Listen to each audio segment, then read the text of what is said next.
Baik, saya akan memulai dengan hal-hal yang belum diungkapkan. Bagian pertama gini, saya bikin asumsi dulu.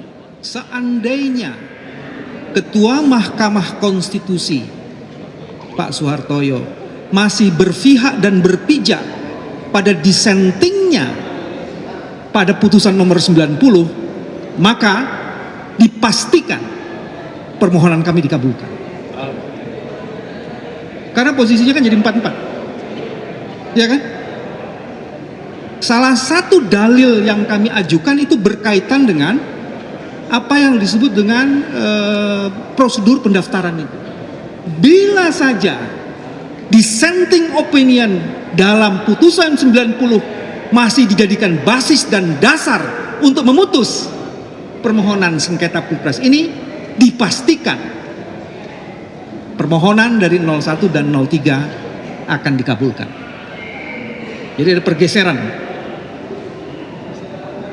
Nah, ini soal-soal sifat-sifat kenegarawanan ya. Apakah pergeseran-pergeseran ini karena memang value atau tekanan? Saya nggak bisa memastikan. Itu yang pertama ya. Yang kedua, gini. Yang kedua yang menarik ini.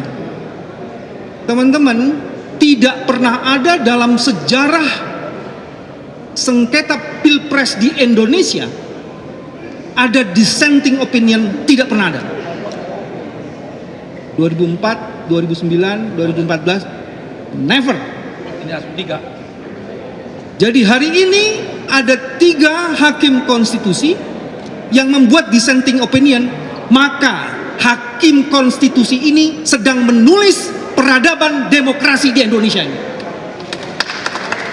Dia sedang menulis sejarah demokrasi di Indonesia ini.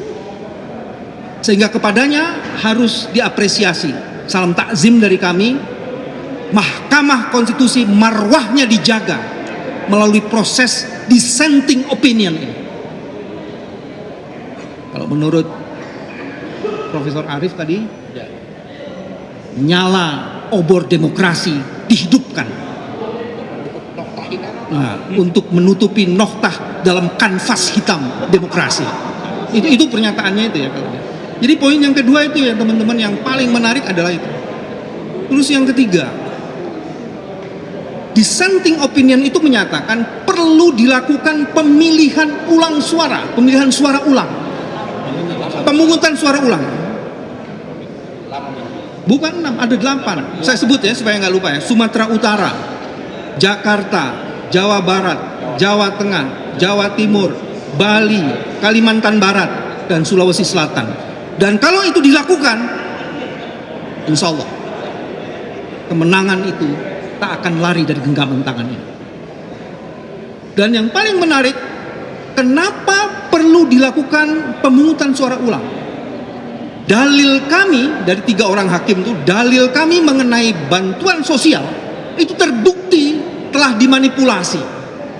Dan dalil kami mengenai adanya mobilisasi penyelenggara dan aparat negara sehingga kemudian independensi mereka tercederai, itu juga terbukti menurut Profesor Saldi dan Profesor Emi.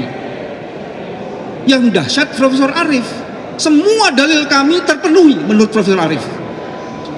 Semuanya terpenuhi. Dahsyat. Nah, ini yang menarik. Yang keempat adalah, tadi sudah dijelaskan, cuma saya mau tekanin lagi. Alhamdulillah seluruh argumen yang dibangun oleh 02 pihak terkait, terutama yang berkaitan dengan eksepsi, ditolak semuanya. Dan teman-teman bisa melihat seluruh pertarungan gagasan yang dirumuskan dalam putusan itu berkaitan dengan dalil kami, tidak ada dengan dalil mereka.